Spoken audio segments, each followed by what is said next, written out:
Nakakapanlumo ang nangyari sa TNT na injury si Paul Manutpol. Natulala na lang si Coach Chot Reyes sa sinapit ng kanyang import. Halos maiyak si Paul na agad dinala sa hospital. So game 2 sa pagitan naman ng TNT at ng Meralco Bolts. Well, opening quarter, kumana agad ng 4 nating run ng Bolts led by Bong Quinto. Right away, sinagot naman agad dyan ang 6 nating run ng TNT including itong turnaround jumper ni Paul Manutpol. Kaso Marvin Jones agang nanggigil at pinosterize lang naman si Paul.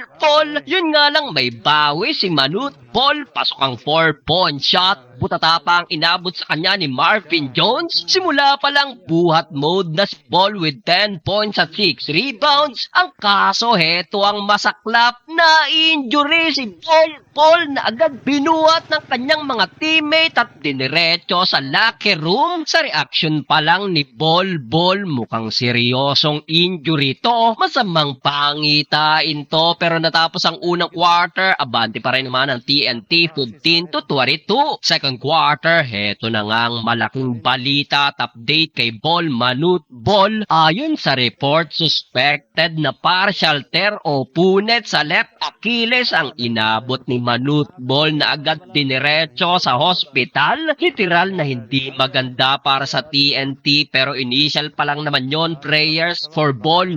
Pero yun nga sa reaction pa lang kanina ni Paul, mukhang seryosong injury tong natamo ng former NBA. Nakakapanghinang balita pero kahit papano nakontrol pa rin naman ng TNT ang second quarter led by RR Pugoy at Calvin Optana. Natapos ang first half despite na walang ball, abante pa rin ng TNT 40-35. Start the third quarter, mainit pa rin si RR Pugoy. Pasok ang top of the key 3-pointer with 15 points. Sagot naman ang back-to-back layup si Newsam. Kaso Calvin Optana abay nagpakawala ng killer step back corner 3-pointer. Ankle break ang inabot ni Bong Quinto. Tulad ni Pugoy may 15 points na rin si Calvin Optana. Parang di naman maramdaman ng Bolts ang kanilang import na meron palang 6 points kahit walang ball nakatapat. Speaking of Marvin Jones, wala nang isang minuto nang muli siyang magparamdam sa kanyang putback. Natapos ang third period, tablang talaan sa all 57. Fourth and final quarter, JB Mocon pinagpag si Glenn Cubuntin sa kanyang end 1. Well, dito nakagawa ng run ng Bolts including itong layup na Rios at nakuha nilang 7-point lead 66-59. Yun nga lang, RR Pugoy naman take over mode pa rin, sumagot ng 5 straight points including itong end 1. Baba na lang sana sa dalawa yan, kaso Newsam naman ang bumawi ng 7 straight points para sa Meralco Bolts. Pero RR Pugoy at Calvin Optana patuloy na binubuhat ang TNT without ball Manutpol. Yun nga lang, under 2 minutes sa layup na to ni Marvin Jones, umabante na ng animang Bolts 80-74. Wala nang isang minuto, heto pa Marvin Jones kumana ng dagger 3-pointer 76-85 at sa huli, no ball,